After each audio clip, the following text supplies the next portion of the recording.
Mes parents m'ont traîné en justice pour l'héritage de 4,8 millions de dollars que mon grand-père m'avait laissé. Votre honneur, elle travaille comme serveuse, elle est clairement incapable de gérer de l'argent, ont-ils dit. Le juge a hoché la tête et s'est moqué, une serveuse qui gère des millions? Brillant. Tout le monde a ri. Alors je me suis levé et j'ai dit, en fait, votre honneur, je suis diplômé en droit de Harvard, et je viens d'enregistrer tout. Le juge est devenu pâle. Je m'appelle Alay et j'ai 28 ans. Le marteau du juge s'est abattu comme un coup de feu et 23 personnes dans cette salle d'audience ont éclaté de rire à mes dépens. Le juge lui-même essuyait des larmes de ses yeux en me déclarant clairement inapte à gérer des millions. Mes propres parents étaient assis là, souriant d'un air suffisant comme s'ils venaient de gagner à la loterie, ce qui dans leur esprit était le cas. D'où regardez-vous aujourd'hui? Laissez votre localisation dans les commentaires ci-dessous et cliquez sur le bouton j'aime et s'abonner. Si vous vous êtes déjà senti complètement trahi par les personnes censées vous aimer, vous voudrez absolument rester pour ce qui s'est passé ensuite. Laissez-moi revenir en arrière pour expliquer comment je me suis retrouvé à être la risée de ma propre audience successorale. Tout a commencé quand j'avais 7 ans, debout dans ma chambre d'enfant pendant que mes parents faisaient ma petite valise. Grand-père William veut que tu restes avec lui un moment, dit maman, sans me regarder dans les yeux. Juste le temps que nous réglions certaines choses. Ce moment a duré 21 ans et honnêtement, c'est la meilleure chose qui me soit jamais arrivée. Mes parents, Robert et Linda Morrison, n'étaient pas méchants. Ils étaient juste des gens opportunistes. Ils aimaient l'idée d'avoir de l'argent, mais pas la responsabilité qui allait avec. Quand je suis né, grand-père William était déjà déçu de son fils. Papa avait ce talent pour les grandes idées mais aucune capacité à les concrétiser. Maman était belle, charmante, et complètement allergique à tout ce qui ressemblait à du travail acharné. Grand-père a vu ce qui se passait. Je me présentais au dîner de famille avec des bleus sur les tibias, à force de me heurter à des meubles qui n'avaient pas été déplacés des passages. Mes vêtements ne me correspondaient jamais tout à fait, n'est-ce pas? Parce que personne ne faisait attention quand je grandissais. Je n'étais pas maltraité, juste oublié, comme une plante d'intérieur que l'on arrose occasionnellement. Aimerais-tu avoir ta propre chambre chez grand-père, me demanda-t-il un après-midi. J'avais 8 ans alors, assez âgé pour reconnaître le sauvetage quand je le voyais. Avec des livres et une grande fenêtre. Je peux apporter mon ours en peluche. Absolument.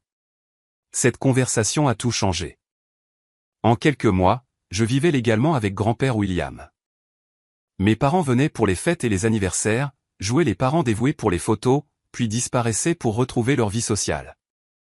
Ils avaient l'air bien sans faire de véritable éducation parentale. Une efficacité Morrison classique. Grand-père William était tout ce qu'il n'était pas. Constant, présent, intéressé par mes pensées et mes rêves. Il m'a appris les échecs, m'a aidé avec mes devoirs, et ne m'a jamais fait me sentir comme un inconvénient. Quand j'ai montré de l'intérêt pour l'équipe de débat, il m'a conduite à chaque tournoi. Quand j'ai décidé que je voulais étudier le droit, il a souri et a dit, voilà qui ressemble à une Morrison avec du bon sens. Le jour où j'ai été accepté à Harvard, j'ai appelé mes parents pour partager la nouvelle. La première question de papa, combien cela va-t-il coûter à ton grand-père? Parce que bien sûr. Vivre avec grand-père William, c'était comme avoir son propre fan personnel qui se trouvait valoir 30 millions de dollars. Non pas qu'il en fasse étalage. L'homme conduisait une Honda de 15 ans et raccommodait ses propres chaussettes. L'argent est un outil, Alay disait-il. Dès qu'il devient ton identité, tu te perds. Mes parents n'ont jamais appris cette leçon. Ils vivaient dans une belle maison que grand-père William leur avait achetée, conduisaient des voitures qu'il avait financées, et assistaient à des galas de charité à ses frais. Ils étaient des petits-enfants professionnels, en gros. Et ils étaient très bons à ça. Ton père a une telle vision, me disait grand-père avec ce regard dans les yeux qui disait qu'il essayait de se convaincre. Il a juste besoin de trouver la bonne opportunité, n'est-ce pas? 47 ans et toujours à la recherche de sa grande chance. Pendant ce temps, maman organisait des clubs de lecture pour des dames riches et appelait cela le développement intellectuel. Les livres n'avaient jamais plus de 200 pages. Mais voici ce que mes parents n'ont pas réalisé pendant qu'ils jouaient à la maison avec l'argent de grand-père. Ils regardaient. Toujours. Ils voyaient comment ils ne demandaient jamais mes notes. Comment ils oubliaient mon anniversaire 3 ans de suite. Comment ils se présentaient aux réunions de famille avec des cadeaux coûteux les uns pour les autres et un cadeau de pharmacie vite fait pour moi. T'appelle-il jamais pour prendre de tes nouvelles, demanda grand-père quand j'avais 14 ans. Maman a envoyé un SMS la semaine dernière, mentis-je. À propos de quoi? Juste des trucs. Il savait que je mentais. Je savais qu'il savait, mais grand-père William était trop distingué pour insister. Au lieu de cela, il s'assurait simplement que je ne ressente jamais l'absence. Leçons de piano, camp d'été, préparation universitaire, tutorat. Il se présentait aux réunions parents-professeurs et prenait des notes comme si mon avenir importait réellement pour lui, parce que c'était le cas. Quand j'ai commencé à Harvard, grand-père a insisté pour m'y conduire lui-même. Premier Morrison a fréquenté une école de l'Ivy League, dit-il, les mains agrippant le volant. Tes parents n'ont pas pu venir.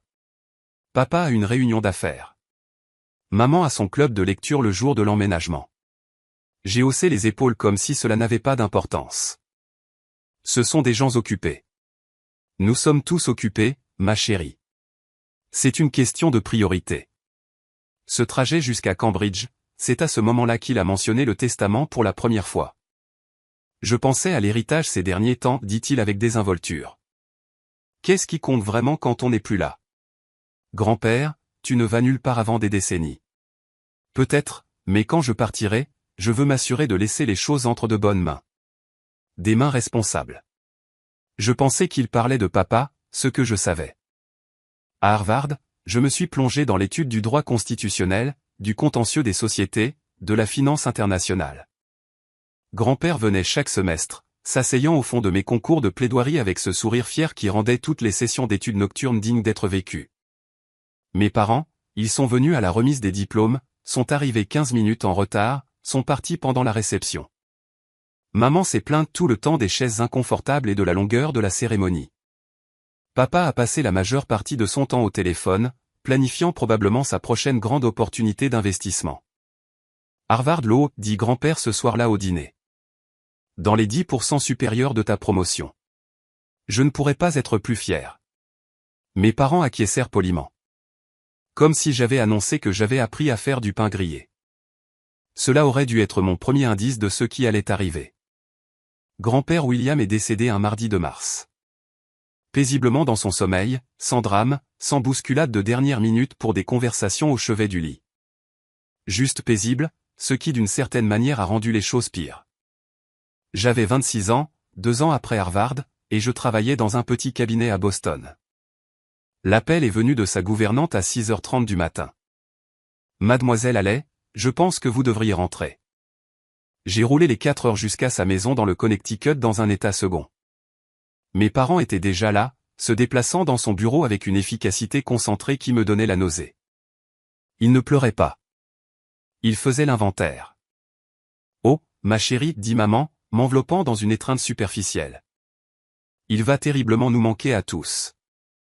Que faites-vous, demandai-je, regardant papa examiner des papiers sur le bureau de grand-père. Juste organisé, dit-il sans lever les yeux. Ces choses doivent être gérées correctement. Les funérailles furent magnifiques. Grand-père les aurait détestées. Trop de faste, trop de dépenses. Maman insista pour le cercueil en acajou, les fleurs importées, la cathédrale au lieu du simple service religieux qu'il avait voulu. Il mérite le meilleur, répétait-elle. Avec l'argent de qui, me suis-je demandé, mais je me suis tu. Le deuil rend diplomate. Après le service, les gens venaient me raconter des histoires sur la générosité de grand-père. Comment il avait discrètement payé les factures médicales de quelqu'un ou financé des bourses pour des enfants qui ne pouvaient pas se permettre l'université. J'avais vécu avec l'homme pendant 21 ans et j'en connaissais à peine la moitié. Il avait aidé des gens toute sa vie d'adulte et ne l'avait jamais mentionné une seule fois. Il pensait que tu étais merveilleuse, me dit Madame Henderson, la voisine, parlant toujours de sa brillante petite fille qui allait changer le monde. Pendant ce temps, mes parents étaient 3 tables plus loin, acceptant les condoléances comme s'ils avaient perdu leur plus cher ami au lieu de l'homme qui avait financé tout leur mode de vie. La lecture du testament était prévue pour le mercredi suivant. Procédure standard, expliqua l'avocat. Rien à craindre. Mais je remarquai que mes parents passaient ces jours-là en conversation chuchotée qui s'arrêtait chaque fois que j'entrais dans la pièce. Êtes-vous inquiet de quelque chose, demandai-je à papa ce dimanche. Inquiet? Non, non, juste, il y a beaucoup à régler quand quelqu'un décède. Intérêts commerciaux, propriété, c'est compliqué. Je pourrais aider. Je connais un peu les affaires juridiques. C'est gentil, ma chérie. Mais c'est une affaire de famille. Affaire de famille. Comme si je n'étais pas de la famille. Comme si 21 ans à être plus une fille qu'une petite fille ne comptait pour rien. Mardi soir, je n'arrivais pas à dormir. Quelque chose n'allait pas, mais je n'arrivais pas à mettre le doigt dessus. Mes parents étaient différents. Trop prudents avec leurs mots, trop intéressés par mon emploi du temps. Quand j'ai mentionné que je prendrais peut-être quelques semaines de congé pour aider à régler les affaires de grand-père, papa a pratiquement sauté de sa chaise. Pas besoin de ça, dit-il rapidement. Nous pouvons tout gérer. Je vis ici aussi. J'ai vécu ici. C'était ma maison la majeure partie de ma vie. Bien sûr, ma chérie. Mais tu as ta propre vie maintenant. Ta carrière. Grand-père ne voudrait pas que tu mettes ça en suspens. Depuis quand mes parents se souciaient-ils de ma carrière? Depuis quand s'inquiétaient-ils que je mette quelque chose en suspens? J'avais mis ma vie en suspens pour leur commodité depuis mon enfance. C'est là que ça m'a frappé. Ils ne s'inquiétaient pas pour moi. Ils s'inquiétaient de mon implication dans quelque chose qu'ils voulaient gérer eux-mêmes. La lecture du testament était à 14 h le mercredi après-midi. Je portais la robe bleu marine que grand-père m'avait achetée pour ma remise de diplôme en droit. Professionnelle, respectueuse, prête pour ce qui allait suivre. J'aurais dû porter une armure à la place. Avez-vous déjà vécu une trahison si complète qu'elle vous a fait mal physiquement? Laissez un commentaire si vous avez senti ce couteau dans le dos de la part de votre famille. L'avocat, Monsieur Peterson, connaissait notre famille depuis 30 ans. Il avait l'air vraiment mal à l'aise en étalant les documents sur son bureau en acajou. Mes parents étaient assis en face de moi, les mains jointes, les expressions soigneusement neutres. C'est un peu inhabituel, commença Peterson, ajustant ses lunettes. William a apporté plusieurs modifications à son testament au cours des 2 dernières années. Mon estomac se contracta. Des modifications signifiaient des complications. Des complications signifiaient que mes parents allaient se salir les mains. Le principal bénéficiaire de la succession Morrison est Haley Morrison, âgé de 26 ans, résidant actuellement à Boston, Massachusetts. Le silence était assourdissant. Je fixai Peterson, certaine d'avoir mal entendu. Les expressions soigneusement neutres de mes parents se fendirent légèrement. Je suis désolé, dit papa, la voix tendue. Avez-vous dit principal bénéficiaire? La succession s'élève à environ 4,8 millions de dollars, continua Peterson. Y compris les actifs liquides, les propriétés et les placements commerciaux. Mademoiselle Morrison hérite de 95% de la succession. La main de maman vola à sa gorge. 95%. Les 5% restants sont partagés entre Robert Morrison et plusieurs œuvres de bienfaisance désignées. 5%. Après 47 ans d'être le beau-fils, mon père a obtenu 5% de la succession de son père. Cela représente environ 240 000 dollars. Une belle somme, certes, mais pas les millions qu'il attendait depuis des décennies. Il doit y avoir une erreur, dit papa, se penchant en avant. Mon père a toujours dit que la succession serait divisée entre les membres de la famille. Monsieur Morrison a été très précis sur ses intentions, répondit Peterson. Il a estimé que Haley a démontré la responsabilité et le jugement nécessaires pour honorer son héritage. Je restais assise, engourdie. 4,8 millions de dollars, plus d'argent que je ne pourrais dépenser en plusieurs vies. Assez pour faire tout ce que je voulais quand je voulais. Et je l'avais hérité de la seule personne qui m'avait vraiment aimé. C'est ridicule. Maman finit par exploser. C'est juste une enfant. Elle n'a aucune expérience en gestion d'argent.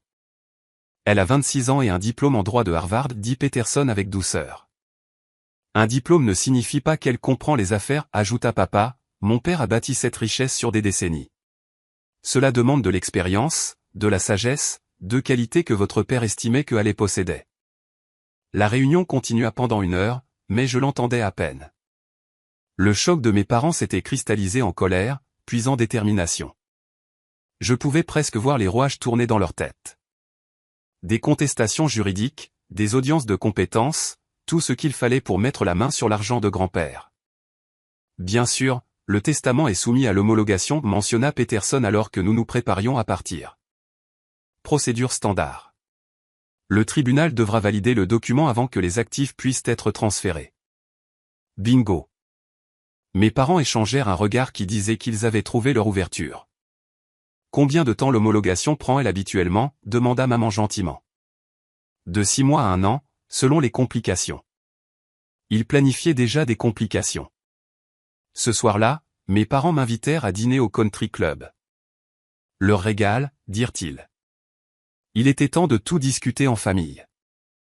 J'aurais dû m'en douter. Nous voulons contester le testament, dit papa sur les amuse-gueules. Non par cupidité, mais par souci de ton bien-être. Mon bien-être?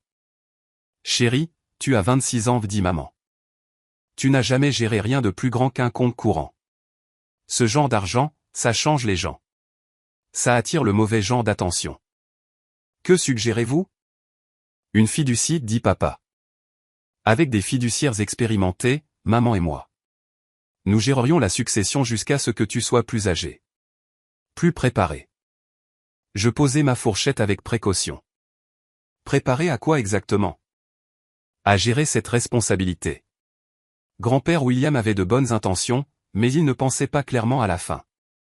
En fait, grand-père avait pensé plus clairement que jamais. Il avait vu exactement qui étaient mes parents, et il m'avait protégé en conséquence. Même depuis sa tombe, il continuait de prendre soin de moi. J'apprécie votre préoccupation, dis-je. Mais je suis parfaitement capable de gérer mon héritage. Leurs visages s'assombrirent. L'acte des parents aimants et inquiets disparut comme de la fumée. Nous verrons bien, dit papa doucement. Et c'est là que j'ai su que le vrai combat ne faisait que commencer. Les documents légaux arrivèrent par coursier 3 semaines plus tard. Mes parents contestaient le testament pour motif d'influence indue et d'incapacité de la bénéficiaire. Ils affirmaient que grand-père William avait été manipulé pour changer son testament et que je manquais d'expérience pour gérer un héritage aussi substantiel. Leur avocat était cher.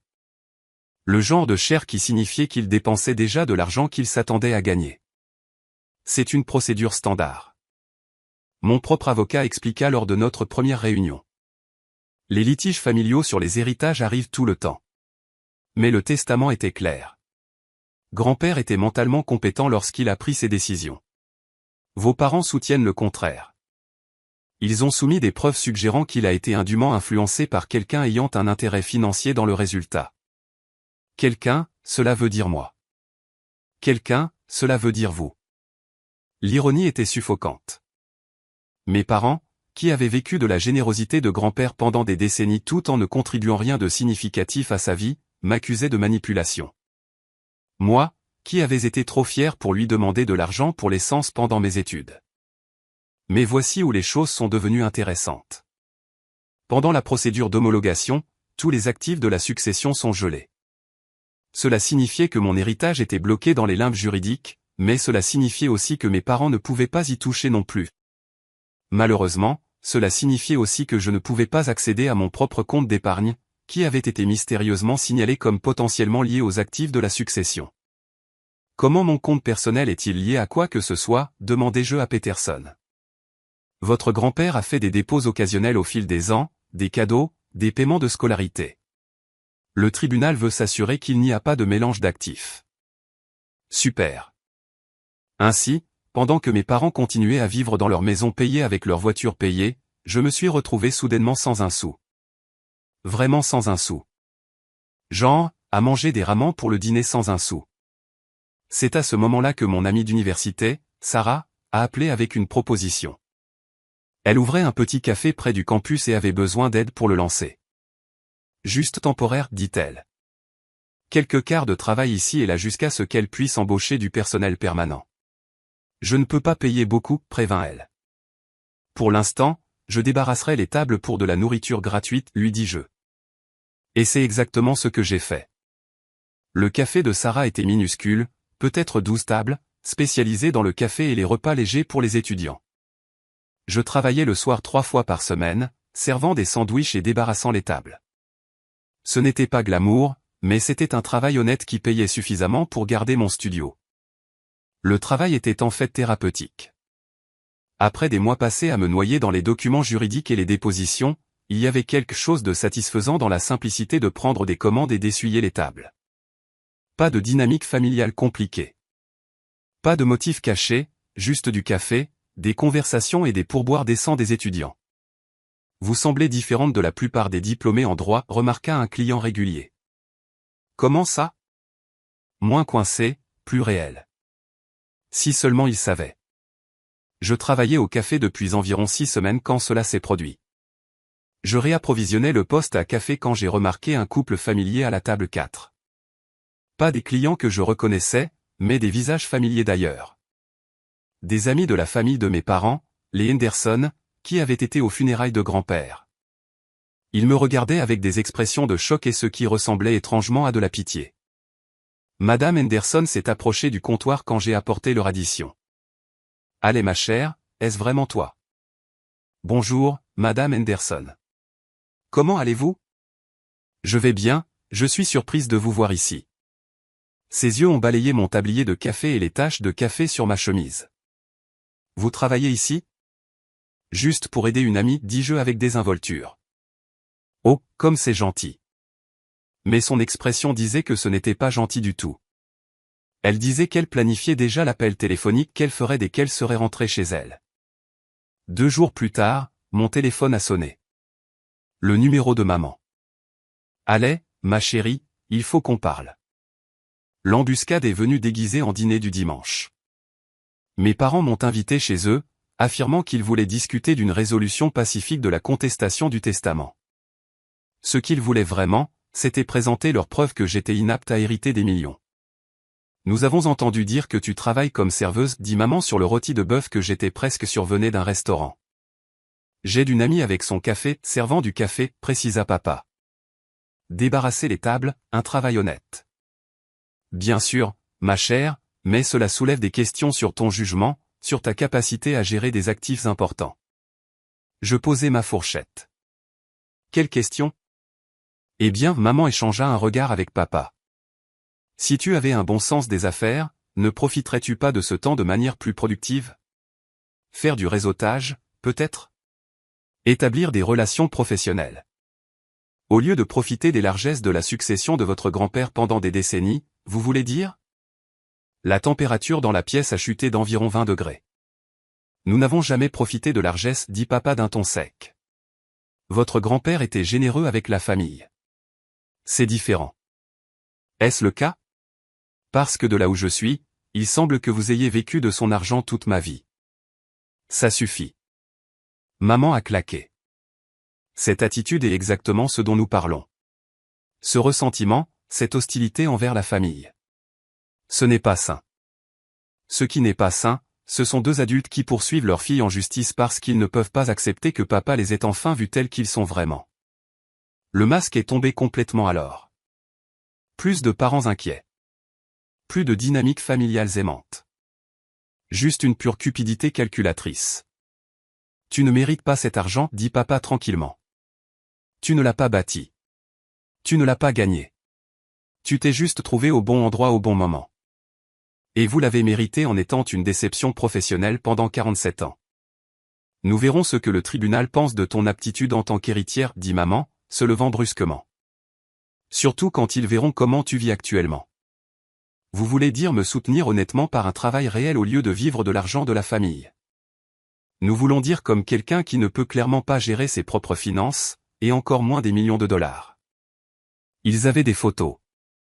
Madame Henderson avait été minutieuse, prenant des photos de moi dans mon tablier de café, l'air fatigué et taché de café.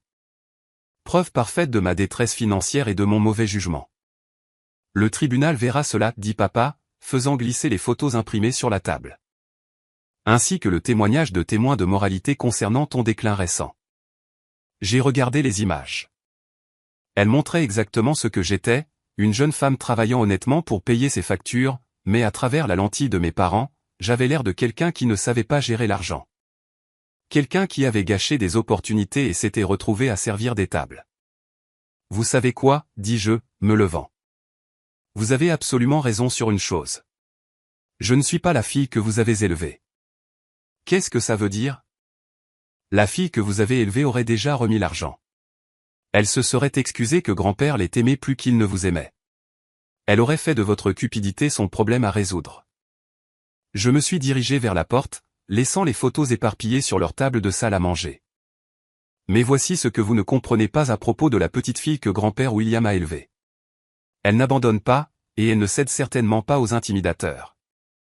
Nous verrons bien, cria maman après moi. Oui, dis-je par-dessus mon épaule. Nous verrons. La date de l'audience était fixée pour le mois suivant. Mes parents étaient convaincus d'avoir prouvé leur cause. Après tout, quel juge confierait des millions de dollars à une femme qui ne pouvait même pas se permettre d'arrêter de travailler comme serveuse pendant son litige successoral? Ils n'avaient aucune idée de ce qui allait arriver. Avez-vous déjà été si mal sous-estimé que cela a en fait joué en votre faveur? Faites-le moi savoir dans les commentaires car vous êtes sur le point de découvrir à quel point mes parents se sont trompés sur tout. 3 jours avant l'audience, mon avocate, Rebecca, m'a donné un conseil qui allait tout changer. Apporte un appareil d'enregistrement, dit-elle d'un ton neutre. Non pas pour piéger qui que ce soit, juste pour te protéger. Parfois, les juges oublient leur formation lorsque les dynamiques familiales s'enflamment. Je la fixai. Est-ce légal? Le Connecticut est un État à consentement unilatéral. Tu peux enregistrer toute conversation dont tu fais partie. Et crois-moi, tu veux une trace de tout ce qui sera dit dans cette salle d'audience. Alors me voilà assise dans ma voiture devant le palais de justice à 8h47 un jeudi matin, vérifiant l'application d'enregistrement de mon téléphone pour la 3e fois. Incroyable comme la technologie fonctionne, n'est-ce pas?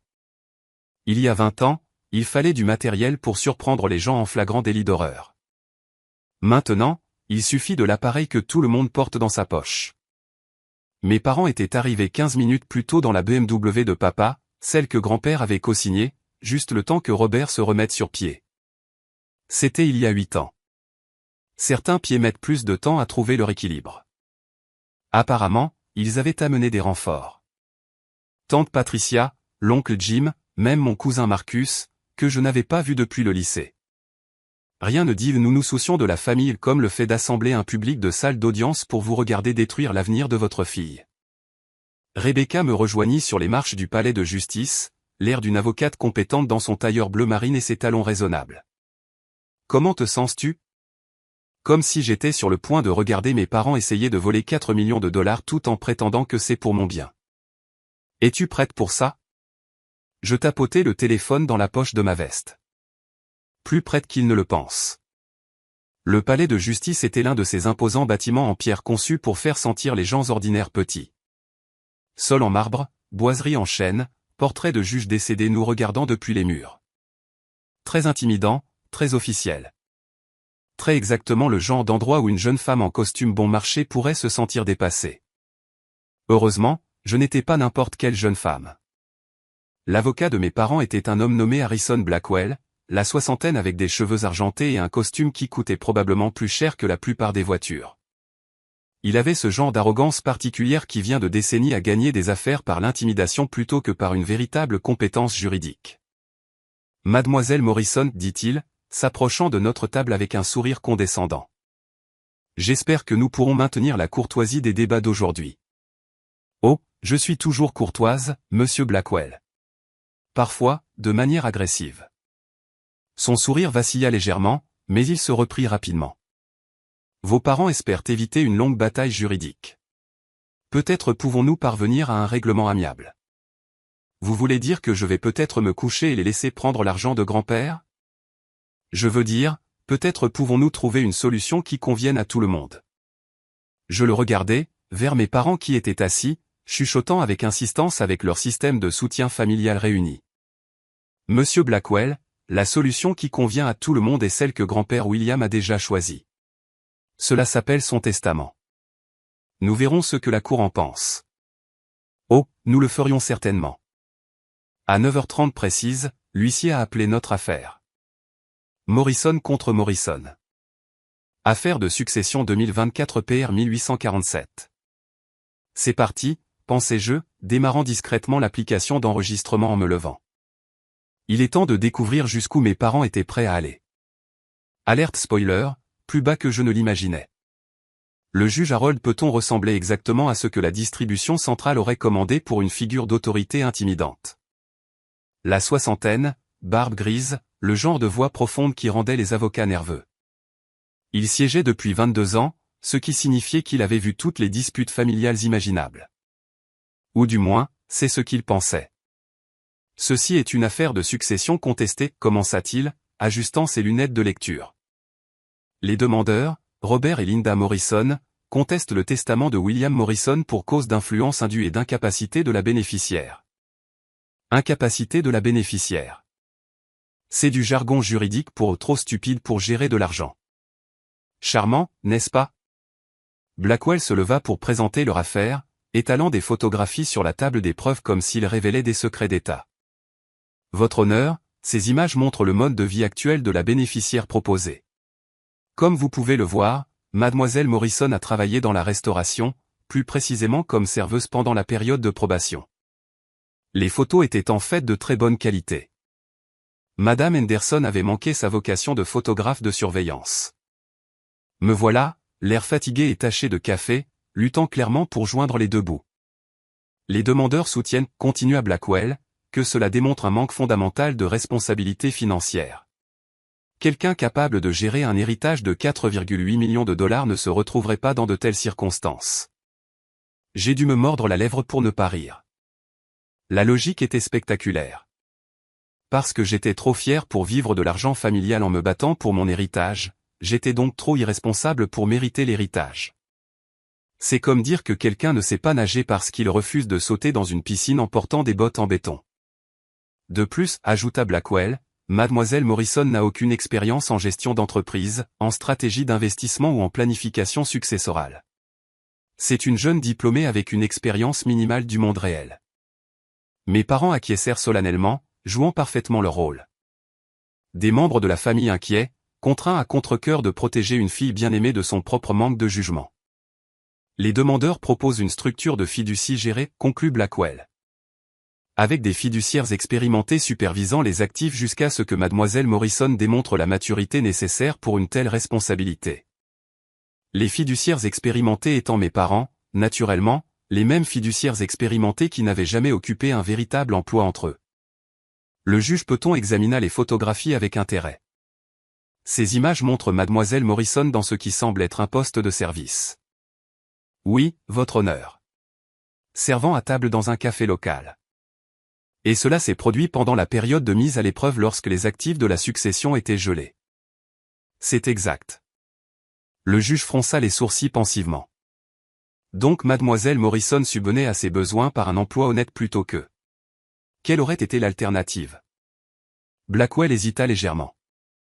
Eh bien, quelqu'un avec une planification financière adéquate aurait des ressources. Des ressources d'où exactement? La succession était gelée en attendant cette audience. Je regardais Blackwell réaliser qu'il avait mis ses clients dans une impasse. Si j'avais eu une fortune indépendante, cela aurait sapé leur argument selon lequel j'avais besoin de l'argent de grand-père. Si je n'avais pas eu de fortune indépendante, alors travailler pour subvenir à mes besoins était exactement ce que toute personne responsable ferait. Le fait, votre honneur, est que les choix de Mademoiselle Morrison reflètent un schéma de mauvais jugement. Travailler pour payer son loyer reflète un mauvais jugement. Travailler dans la restauration quand on a un diplôme en droit suggère une ambition limitée. Et voilà. Le préjugé de classe qui couvait sous la surface a finalement éclaté. Dans le monde de Blackwell, certains emplois étaient inférieurs à certaines personnes.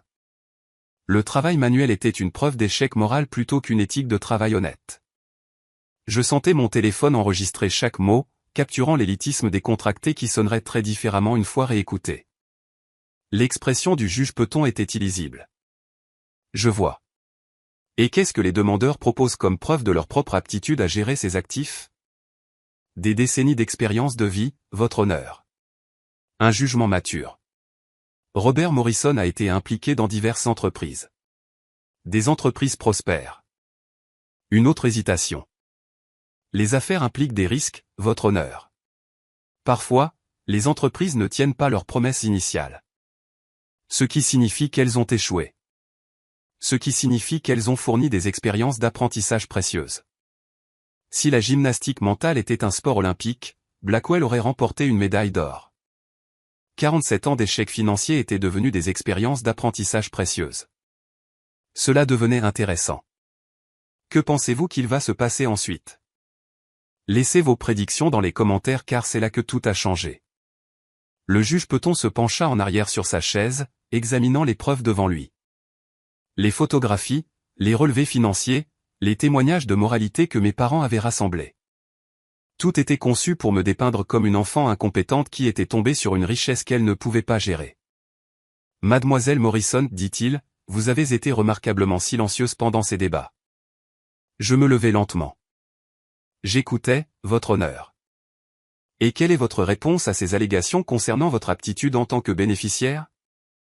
Ici, une personne normale aurait pu se défendre, aurait pu argumenter sur l'injustice de juger quelqu'un par ses circonstances temporaires, aurait pu faire remarquer l'hypocrisie évidente de la position de mes parents. Mais je ne suis pas une personne normale. Je suis la petite-fille de grand-père William, et il m'a mieux élevé que ça. Votre honneur, dis-je calmement. J'aimerais m'adresser à la cour concernant mes qualifications. Veuillez procéder. Je jetai un coup d'œil à mes parents qui se penchaient en avant avec une anticipation à peine dissimulée. Ils pensaient que c'était mon moment de craquer sous la pression pour prouver leur point sur mon immaturité et mon mauvais jugement. Les plaignants ont présenté des preuves que je travaille comme serveuse dans un café local, commençai-je. C'est exact. Pendant la période de succession, lorsque mes comptes personnels ont été gelés en raison de leur lien avec les actifs de la succession, j'ai pris un emploi honnête pour subvenir à mes besoins. Le juge Peton hocha la tête. Réponse raisonnable à des circonstances difficiles. Merci, votre honneur.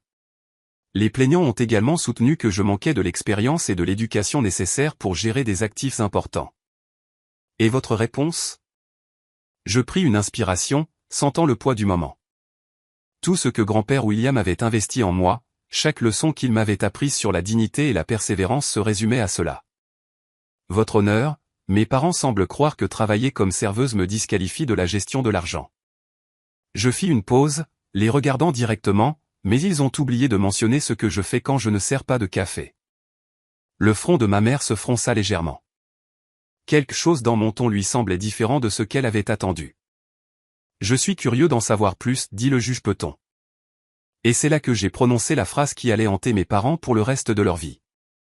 Votre honneur, pendant que mes parents recueillaient des preuves de mon soi-disant mauvais jugement, ils ont oublié de demander ce qui me qualifiait pour ce jugement en premier lieu. J'ai fouillé dans ma mallette et j'ai sorti un portfolio en cuir. J'ai obtenu mon diplôme magna cum laude de la Harvard Law School. J'ai passé 3 ans chez Morrison Phillips & Associates, spécialisé en planification successorale et droit des successions.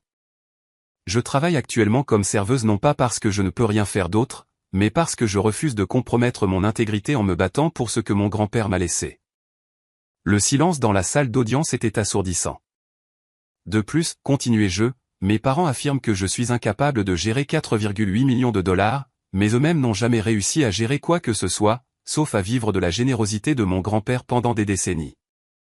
L'expression du juge Peton passa d'un léger intérêt à une attention vive. Mais voici ce qui démontre vraiment mon aptitude en tant que bénéficiaire, dis-je, ma voix calme et claire. Je savais que cette audience révélerait exactement qui sont mes parents. J'ai donc pris la précaution d'enregistrer chaque mot qui a été prononcé ici aujourd'hui. Je sortis mon téléphone, l'application d'enregistrement toujours en marche, y compris le commentaire de votre honneur sur le fait qu'une serveuse gérant des millions était assez brillante. Le juge Peton pâlit. Pas seulement pâlit. La couleur s'est drainée de son visage comme si quelqu'un avait ouvert un robinet. Attendez, balbutia-t-il. Je n'ai jamais. Je n'ai pas dit. En fait, votre honneur, vous l'avez fait, ainsi que plusieurs autres observations que, je crois, le conseil de révision judiciaire pourrait trouver intéressantes. La salle d'audience éclata en chaos. Mes parents me regardaient comme si je venais de révéler que j'étais une extraterrestre. Blackwell avait l'air d'avoir avalé sa mallette. Et le juge Peton, eh bien, le juge Peton avait l'air d'un homme qui venait de réaliser que sa carrière était peut-être finie. Avez-vous déjà vu la vision du monde de quelqu'un s'effondrer en temps réel? C'est assez spectaculaire à voir. Le juge Peton feuilletait frénétiquement ses notes, essayant apparemment de comprendre comment tout cela avait pu si mal tourner, si vite. Mes parents avaient une conférence urgente et chuchotée avec Blackwell, qui n'arrêtait pas de secouer la tête comme s'il essayait de se réveiller d'un mauvais rêve. Votre honneur, Rebecca se leva avec aisance. Étant donné la nature irrégulière de ces procédures, je demande une suspension immédiate pendant que nous déterminons les prochaines étapes appropriées. Suspension accordée, dit Peton rapidement. 1 heure. Dès qu'il eut fui le banc, mes parents m'encerclèrent comme des abeilles en colère. Qu'est-ce que tu penses faire, bon sang, siffla papa. Me protéger du parti pris judiciaire, répondis-je calmement. Bien que je doive dire, je suis impressionné par la minutie avec laquelle vous avez enquêté sur mon historique d'emploi tout en ignorant complètement mon parcours éducatif. Tu nous as laissé croire que tu n'étais qu'une serveuse, accusa maman. En fait, je ne vous ai jamais rien dit. Vous avez supposé, ce qui est différent de mentir, bien que je réalise que la distinction pourrait être trop subtile pour des gens qui ont passé des décennies à vivre de l'argent des autres. C'est un piège, interjeta Blackwell. Non, monsieur Blackwell, c'est de la documentation. Le Connecticut est un État à consentement unilatéral, comme vous le savez sûrement. Tout ce qui est enregistré ici est parfaitement légal. La beauté des révélations choquantes est de voir les priorités des gens se réaligner en temps réel. Soudain, mes parents n'étaient plus préoccupés par mon aptitude en tant qu'héritière. Maintenant, ils s'inquiétaient d'expliquer à leur cercle social pourquoi leur fille venait de les humilier publiquement. Tu ne peux pas utiliser cet enregistrement, dit papa désespérément. En fait, je peux et je le ferai. Tu vois, grand-père William m'a appris quelque chose d'important. Quand les gens vous montrent qui ils sont, croyez-les. Aujourd'hui, vous m'avez tous montré exactement qui vous êtes. Allez, s'il te plaît, supplia maman. Nous sommes de la famille. La famille n'essaie pas de se voler. Mère, la famille ne paie pas d'enquêteurs pour se suivre mutuellement. Et la famille ne rit certainement pas pendant qu'un juge partial se moque de leur fille en pleine audience parce que oui, ils avaient ri, tous. Quand le juge Peton a fait sa petite blague sur les serveuses gérant des millions, mes parents et leurs partisans réunis avaient ri comme si c'était la chose la plus drôle qu'ils aient jamais entendue. L'enregistrement a capturé chaque rire. Que voulez-vous ? Demanda Blackwell, allant droit au but. Je veux exactement ce que grand-père William voulait, que son testament soit honoré, et que sa petite-fille hérite de ce qu'il a choisi de lui laisser. Et l'enregistrement va où il doit aller. Conseil de révision judiciaire, association du barreau de l'État, nouvelle locale si cela les intéresse, cela dépend de la façon dont cette procédure se termine. Au cours de l'heure suivante, plusieurs choses intéressantes se sont produites. Rebecca a déposé une motion de récusation judiciaire basée sur un parti pris démontré. La greffière a commencé à passer des appels urgents concernant des irrégularités dans la procédure, et mes parents ont finalement compris que leur fille n'était pas l'enfant naïf qu'ils avaient manipulé pendant des décennies. Quand nous sommes revenus dans la salle d'audience, le juge Peton semblait avoir vieilli de 5 ans. Après mûre réflexion, commença-t-il, sa voix notablement moins assurée qu'avant. Cette cour reconnaît que certains commentaires ont pu créer une apparence de partialité dans ces procédures. Une apparence de partialité est comme appeler quelqu'un inapte à l'héritage en raison de son emploi temporaire n'était qu'un petit accroc de procédure. Par conséquent, je me récuse de cette affaire. L'affaire sera transférée à un autre juge pour un nouvel examen. Mes parents avaient l'air malades. Blackwell avait l'air de vouloir disparaître.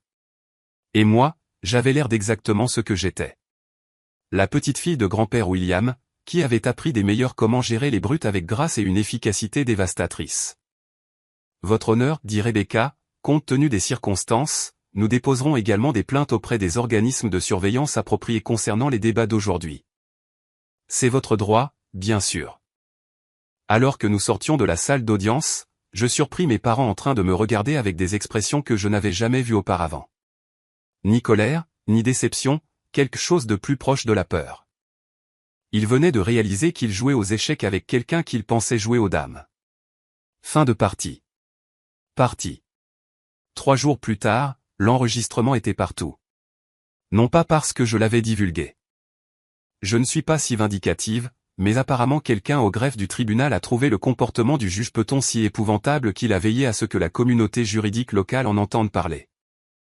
Incroyable la vitesse à laquelle les nouvelles circulent dans les petits cercles juridiques. Juge sous enquête pour partialité en salle d'audience était le titre du Connecticut Law Tribune. L'enregistrement a été diffusé sur les chaînes de télévision locales avec ma voix soigneusement coupée pour protéger la vie privée. mais les commentaires du juge peut-on conserver dans toute leur splendeur préjudiciable. Une serveuse qui gère des millions. Tout simplement brillant. Est devenu un mème instantané dans les cercles juridiques de Twitter. Rien de tel que de devenir un exemple édifiant sur l'éthique judiciaire, j'imagine. Mon téléphone sonnait constamment. Des journalistes demandant des déclarations. Des avocats proposant de me représenter, des parents éloignés se souvenant soudainement qu'ils se souciaient de mon bien-être. J'ai ignoré la plupart d'entre eux, mais un appel valait la peine d'être pris. Mademoiselle Morrison, ici David Chen du State Judicial Review Board. Monsieur Chen, nous avons reçu votre plainte officielle concernant la conduite du juge Peton. Je tenais personnellement à vous assurer que nous prenons cette affaire très au sérieux. J'apprécie cela. L'enregistrement que vous avez fourni démontre un parti pris judiciaire clair et des commentaires inappropriés. Le juge Peton a été temporairement suspendu en attendant une enquête complète. Temporairement suspendu. En termes judiciaires, c'était fondamentalement une condamnation à mort pour sa carrière. Les juges qui font l'objet d'une enquête pour partialité ne se remettent généralement pas de cette expérience. Que se passe-t-il ensuite avec mon affaire? Elle a été réaffectée à la juge Maria Santos. C'est l'une de nos juges des successions les plus respectées. 30 ans sur le banc, un dossier impeccable. Votre audience est prévue pour lundi prochain. Lundi. Après des mois d'incertitude juridique, tout serait enfin résolu en 4 jours. Monsieur Chen, encore une chose. Cela affectera-t-il la révision des autres affaires du juge Peton? Nous menons un audit complet de ces décisions récentes. Si nous trouvons des schémas de partialité ou de conduite inappropriée, les parties affectées auront des motifs d'appel. Ainsi, ma petite séance d'enregistrement pourrait aider d'autres personnes qui avaient été soumises à la marque de justice particulière du juge Peton. Grand-père William aurait approuvé ce bénéfice collatéral. Le week-end passa lentement. Mes parents n'ont pas appelé. Pas de SMS, pas de tentative de contact. Selon Rebecca, Blackwell s'était retiré de leur représentation, invoquant des divergences irréconciliables dans la stratégie juridique. Traduction, ils ne voulaient pas que son nom soit associé à leur humiliation imminente. Ils avaient engagé un nouvel avocat, quelqu'un de moins cher et moins expérimenté, quelqu'un prêt à poursuivre une affaire que tout le monde savait maintenant condamnée. Dimanche soir, je me suis assise dans mon petit appartement, passant en revue tout ce qui avait conduit à ce moment. La petite fille qui avait été confiée à la maison de grand-père parce qu'elle était gênante. L'adolescente qui avait vu ses parents s'attribuer le mérite de ses réalisations. La diplômée de l'université qui avait été exclue des célébrations familiales parce qu'elle risquait d'éclipser ses proches. Tout cela m'avait préparé pour cette semaine. Pour le moment où je cesserai enfin de me plier à l'égoïsme des autres et commencerai à exiger le respect que grand-père William m'avait toujours dit que je méritais. Lundi matin, je me suis habillé avec soin dans le tailleur bleu marine que j'avais porté aux funérailles de grand-père. Professionnelle, respectueuse, mais avec une autorité subtile qui n'était pas là auparavant. 6 mois de bataille juridique m'avaient changé, raffiné, transformé en quelqu'un qui ne serait pas ignoré ou sous-estimé. La juge Maria Santos était tout ce que le juge Peton n'était pas, professionnelle, courtoise, axée sur le droit plutôt que sur les préjugés personnels. Elle a examiné les dossiers de l'affaire avec une attention particulière, a posé des questions pertinentes et a traité tout le monde dans sa salle d'audience avec un respect égal. Ceci est une affaire de succession simple, a-t-elle commencé. Le défunt a clairement exprimé ses intentions dans un testament légalement valide. Il incombe au plaignant de démontrer des raisons impérieuses pour lesquelles ses intentions ne devraient pas être honorées. Le nouvel avocat de mes parents, un homme nerveux nommé Patterson, a présenté essentiellement les mêmes arguments que Blackwell, mais sans les commentaires préjudiciables du banc, son affaire sonnait exactement comme ce qu'elle était. Des membres de la famille ayant un droit acquis, mécontents d'être exclus d'un héritage qu'ils n'avaient jamais mérité. Mademoiselle Morrison, dit la juge Santos quand ce fut mon tour, avez-vous quelque chose à ajouter? Seulement ceci, votre honneur. Mon grand-père était un homme qui valorisait l'intégrité, le travail acharné et la responsabilité personnelle. Il a choisi de me laisser sa succession non pas parce que j'étais de la famille, mais parce que j'ai démontré les qualités qu'il respectait. J'ai l'intention d'honorer cette confiance. La juge Santos hocha la tête pensivement. Monsieur Patterson. Vos clients ont-ils des preuves d'incapacité réelle ou d'influence indue au-delà de la spéculation sur le statut d'emploi temporaire de la bénéficiaire? Patterson fouilla impuissant dans ses papiers. L'emploi démontre. L'emploi démontre quelqu'un qui subvenait honnêtement à ses besoins pendant une période difficile. À moins que vous n'ayez des preuves de fraude, de coercition ou d'incapacité mentale, cette cour ne voit aucun motif pour annuler un testament clair et légalement exécuté. Et juste comme ça, c'était fini. Dans l'affaire Morrison contre Morrison, cette cour ne trouve aucune preuve convaincante pour invalider le testament de William Morrison. La succession sera distribuée conformément aux intentions clairement exprimées du défunt. Avec Haley Morrison comme bénéficiaire principal, le marteau de la juge Santos s'abattit avec une finalité nette qui résonna dans la salle d'audience. Mes parents restèrent figés sur leur siège, comprenant enfin que leur mois de manœuvre juridique n'avait rien accompli, si ce n'est d'exposer leur propre caractère. De plus, continua la juge Santos, étant donné la nature frivole de cette contestation et son impact sur les ressources de la succession, les plaignants sont ordonnés de payer tous les frais de justice et honoraires d'avocat associés à ces procédures. C'était la cerise sur le gâteau. Non seulement mes parents avaient perdu leur tentative d'obtenir l'argent de grand-père, mais ils devaient maintenant payer pour le privilège d'avoir leur avidité étalée en pleine audience. La justice a parfois un merveilleux sens de l'humour. Alors que les gens sortaient de la salle d'audience, je restais assise un instant, absorbant la réalité. 4,8 millions de dollars. Assez d'argent pour faire ce que je voulais, où je voulais, pour le reste de ma vie. Mais plus important encore, la justification. La preuve que la confiance de grand-père William en moi avait été justifiée. Félicitations, dit Rebecca, rassemblant ses dossiers. Bien que je doive dire que je n'ai jamais vu une affaire se résoudre comme celle-ci. Que se passe-t-il maintenant? Maintenant, nous attendons que la succession soit réglée, ce qui devrait être de routine plus qu'il n'y a plus de litige. Vous aurez accès à votre héritage dans les 30 jours. Mes parents s'approchèrent lentement de notre table, ressemblant à des endeuillés à leurs propres funérailles. Le visage de papa était gris. Les yeux de maman étaient cernés de rouge. Et ils se tenaient tous les deux comme des gens qui venaient de réaliser qu'ils avaient détruit quelque chose d'irremplaçable. Allez, commença maman. Il faut qu'on parle. Non, vous n'avez vraiment pas besoin. S'il vous plaît. Nous sommes toujours de la famille, n'est-ce pas? Parce que la famille n'engage généralement pas d'avocat pour se prouver mutuellement incompétente. Papa s'avança. Nous avons fait des erreurs. Nous ne pensions pas clairement. Vous pensiez très clairement. Vous pensiez à 4,8 millions de dollars et à la façon de mettre la main dessus. Nous étions inquiets pour toi, insista maman. Vous étiez inquiets pour vous-même. Il y a une différence. Ils restèrent là un long moment, attendant apparemment que je les absolve de leur comportement, que je fasse de leur culpabilité ma responsabilité à gérer, de la même manière que j'avais géré leurs problèmes toute ma vie.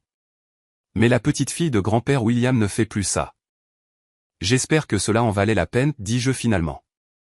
Les frais de justice, l'humiliation publique, la destruction complète de toute relation qui nous restait. J'espère que prouver que je suis inapte à hériter de l'argent valait la peine de perdre votre fille. Tu es dramatique, dit papa faiblement. Le suis-je? Vous avez essayé de voler mon héritage. Vous avez ri quand un juge s'est moqué de moi au tribunal. Vous avez engagé des enquêteurs pour me photographier au travail comme si j'étais une sorte de criminel. Qu'est-ce qui était exactement dramatique dans ma réponse? Ils n'eurent aucune réponse à cela. Aucune rationalisation astucieuse qui pourrait transformer leur avidité en préoccupation, leur trahison en amour. La succession sera réglée dans les 30 jours, je leur dis. Après cela, je ferai des changements dans ma vie. Nouvelle ville, nouvelles opportunités. Je vous suggère de faire de même. Alors que je sortais du palais de justice, mon téléphone vibra de messages textes. Sarah du café me félicitant pour ma victoire. D'anciens camarades de classe qui avaient vu la couverture médiatique. Même quelques offres d'emploi de cabinet d'avocats impressionnés par ma gestion de l'affaire. Mais le message le plus important m'attendait à la maison. Une enveloppe scellée avec l'écriture de grand-père William à ouvrir après le règlement du testament. À l'intérieur se trouvait une seule feuille de papier avec une brève note. Allez, si tu lis ceci, cela signifie que tu t'es défendu et que tu as gagné. J'ai toujours su que tu le ferais. L'argent est à toi, à utiliser comme bon te semble, mais souviens-toi de ce que je t'ai appris. La richesse est un outil, pas un but. Utilise-la judicieusement. Aide les autres quand tu le peux, et ne laisse jamais personne te faire sentir petite. Tu es plus forte que tu ne le crois. Amour, grand-père. 6 mois plus tard, j'écris ceci depuis mon nouveau bureau à Boston où j'ai rejoint un cabinet spécialisé en droit des personnes âgées et en planification successorale. Il s'avère qu'il y a beaucoup de familles qui luttent avec les mêmes dynamiques qui ont failli détruire la mienne. Mon héritage, j'en ai investi la majeure partie de manière responsable, comme grand-père l'aurait voulu, mais j'en ai aussi utilisé une partie pour financer une clinique juridique qui aide les gens à naviguer dans les conflits familiaux et les contestations d'héritage. Une représentation gratuite pour ceux qui n'ont pas les moyens de se battre pour ce qui leur revient de droit. Mes parents et moi ne nous parlons plus. Non pas parce que je garde rancune, mais parce que certaines relations ne peuvent pas survivre à certaines trahisons. Ils ont choisi l'argent plutôt que la famille. Et ce choix a eu des conséquences permanentes. Mais voici ce que j'ai appris. Parfois, les gens qui essaient de vous détruire vous rendent en fait service. L'avidité de mes parents m'a forcé à découvrir des forces que je ne connaissais pas. Leur trahison m'a appris la différence entre les liens du sang et la vraie famille. Leur tentative de m'humilier a fini par prouver exactement pourquoi grand-père William m'a choisi comme héritière. Si cette histoire a trouvé un écho en vous, assurez-vous de cliquer sur j'aime et de vous abonner pour plus de récits sur les drames familiaux, les victoires juridiques et l'importance de se défendre lorsque les personnes censées vous aimer le plus tentent de profiter de votre succès. Parce que parfois, la meilleure vengeance n'est pas la vengeance du tout. C'est simplement de bien vivre au point que les opinions de vos ennemis deviennent complètement hors de propos. Croyez-moi, ça vaut le coup d'attendre.